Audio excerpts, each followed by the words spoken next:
মেয়েটা জুতা রাখার জন্য এই যে র্যাকটা বানাচ্ছে। মেয়েটাকে বলেছিলাম, মেয়েটা বলছে পারবো না বলে।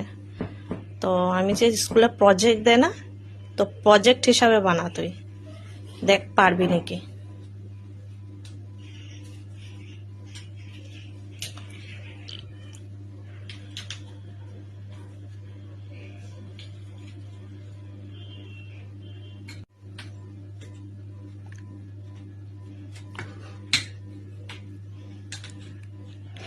এইসব লাগানি ফাগানি আমার মেয়ে পারবে, আমি পারবো না এগুলো লাগাতে।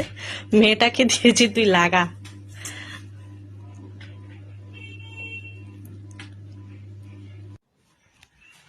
মা পুরো কমপ্লিট হয়ে গিয়েছে।